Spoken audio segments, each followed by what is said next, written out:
Maraming salamat, Secretary Anton Lagdameo, sa pagpakilala. Magsiupo po tayo. Uh, Gaya ng nabanggit, nandito po ang iba't ibang kalihim ng iba't ibang departamento ng pamahalaan ng national government. At nandito po sila dahil po ang aming ginagawa kapag kami programa, meron po kaming inadapt na polisiya na tinatawag whole of government approach. Ang ibig sabihin po ay pagka may programa kaming gagawin, hindi namin iniiwan lamang sa isang departamento at kailangan natin ng tulong ng mga iba't ibang departamento, kaya pinagsasama-sama, pinagtutulungan po ng ibang department lahat. Kaya po nandito ang ating mga cabinet secretary. Unang-una, Secretary ng Department of Agriculture, Secretary Kiko Laurel, ang Secretary ng DSWD, Secretary Rex Gatchalian,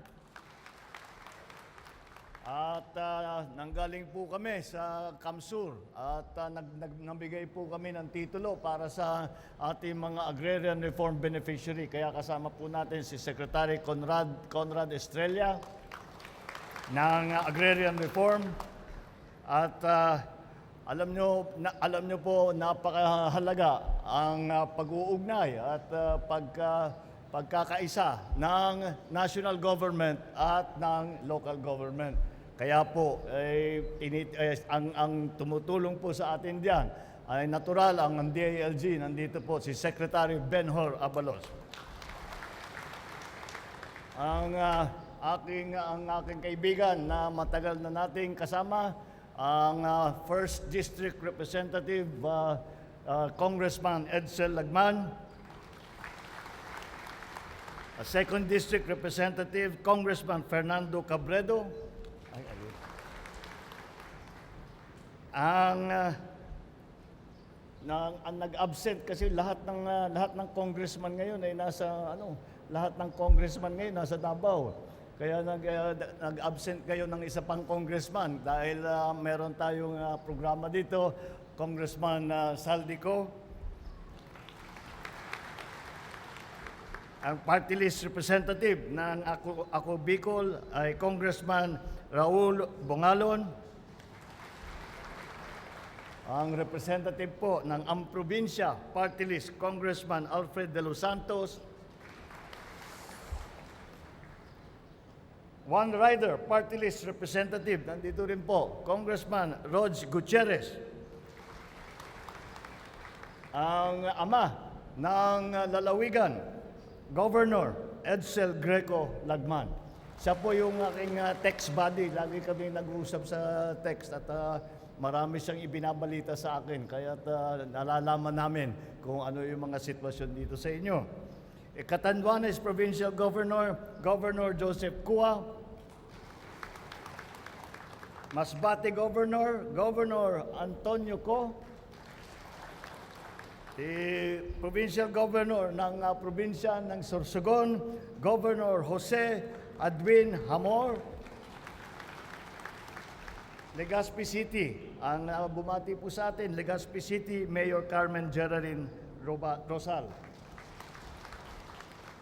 Ang pinaka-importante po na bisita na nandito ngayon, kayo po ang mga beneficiary para sa presidential assistance na ibibigay natin ngayong araw.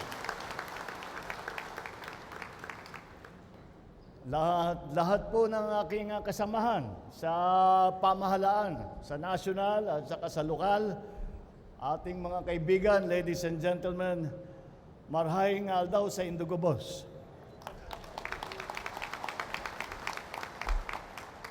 Bago ang lahat, nais ko pong magpasalamat sa napakainit na pagtanggap ninyo sa akin dito sa Legazpi.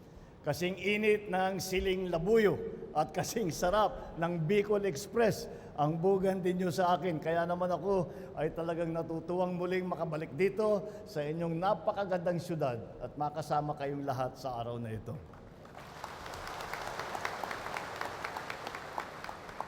Narito po ako ngayon kasama ang ilang ahensya ng pamahalaan upang kamustahin kayo at personal na maghatid ng serbisyo at ng tulong. Hindi po lingid sa kaalaman ng lahat na marami talaga ang tinamaan itong nakaraang El Nino na hinaharap pa rin natin na El Nino dito sa Albay, pati na rin sa inyong mga karatig probinsya. Ayon sa aming nalalaman at sa Department of Agriculture, sa Pag-asa, sa DOST, halos 19,000 pamilya sa mahigit 300 barangay ang matinding naapektuhan ng El Nino sa Albay, Catanduanes, Masbate at Sorsogon. Karamihan po sa mga lubhang naapektuhan ito ay ang mga nagtanim ng palay at mais na talagang nahirapan ng isalba ang mga nasirang pananim. Kaya naman, sa araw na ito ay naglaan po ang tanggapan ng Pangulo ng mahigit 100 milyong pisong halaga ng assistance para sa lalawigan ng Albay, Catanduanes, Masbate at Sorsogon. Ito pong pondong ito ay papamahagi natin sa provincial government at makatatanggap ng tigsa 10,000 piso ang bawat magsasaka, mangingisda at ilang piling pamilya na lubhang naapektuhan ng tagtuyot na dala ng El Nino. Bilang pauna, magbibigay po kami ng tig 10,000 piso sa 10 benepisyaryo mula sa bawat probinsya. Hindi rin magpapahuli ang DSWD na mamamahagi rin ng tig 10,000 piso sa 5,000 benepisyaryo ng AKAP na programa. Meron pa pong magandang balita sa ating mga magsasaka at mangingisda. Nandito po ang Department of Agriculture at saka ang Bureau of Fisheries na handang iabot sa inyo ang mga sari-saring tulong tulad ng hybrid rice and corn seeds, mga fertilizer, pumping set, lambat, 3 di-makinang 18-footer na bangka at iba pang mga ibang tulong at suporta.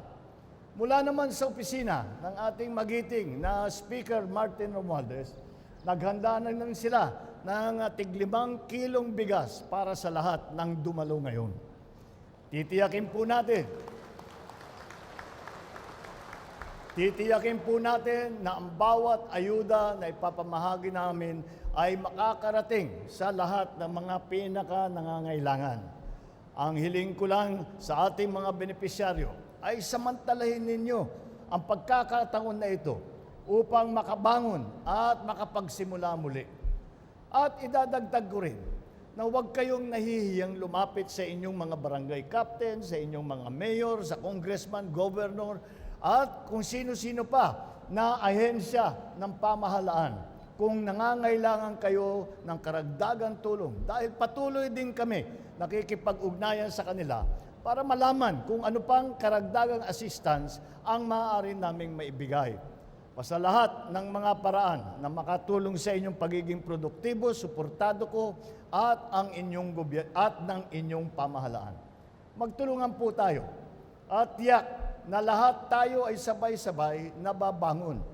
At dahil nasa usapin tayo ng kahandaang umagapay, nais ko ring ipaalam sa inyo na naghahanda na ang pamahalaan para sa nalalapit naman na panahon ng tag-ulan. Kaya rin po, dapat maging handa sa posibleng pagtama muli ng mga malalakas na bagyo at pagbaha. Dito po sa Region 5 ay maraming bagyo na dumadaan. Pero dahil sa angking tapang at tatag ninyo, nakakabangon kayo ng buong lakas at buong puso. Kaya naman, inaatasan ko ang lokal na pamahalaan at lahat ng ahensya ng pamahalaan dito sa Region 5 na suriing muli ang mga plano ninyo para makahanda sa tuwing may banta na sakuna. Siguraduhin na ligtas ang lahat at kung sakali man, kinakailangan na may ilikas, nararapat lamang na may sapat na supply na pagkain at pangunahing pangangailangan ng mga magiging apektado. Sa bahagi naman po ng pamahalaan, patuloy kaming magsusubaybay at nakaagapay sa inyo. Bilang suporta sa patuloy na pag-unlad ng inyong rehiyon, binibilisan na rin po ang pagbabalangkas ng ilang mga proyekto dito sa inyong lugar tulad ng lamang ng mga port project natin sa Tabaco, sa Malinaw, sa Tiwi, at sa Bakakay dito sa Albay. Sa karatig lugar naman, sa Sursogon, ay patuloy ang pag-usad ng implementasyon ng Roro Terminal Port Expansion Project. Isusunod na din po natin na ipapatayo ang ilan sa mga port project sa Catanduanes, Masbate at Sursogon. Dahil kaya po namin binigyan ng prioridad ang mga puerto dahil nakikita namin ang lagay ng ating mga magsasaka. Kung minsan ay yung kung ano man ang kikitain sana ng ating mga magsasaka ay nauubos dahil napakamahal para ilipat yung inyong produkto at dadalhin sa merkado. Isasakay sa barko bago ibababa, isasakay sa truck bago ibababa ulit, sasakay uli ng barko bago makarating kung saan man pupunta. Kaya namin pinaparami at pinapaganda ang mga pasilidad na tungkol sa puerto para mula dito, mula sa maliliit na bayan, ay kaya na natin doon na isakay sa barko at diretso na napupuntahan kung saan man ang merkado ng inyong mga agricultural product.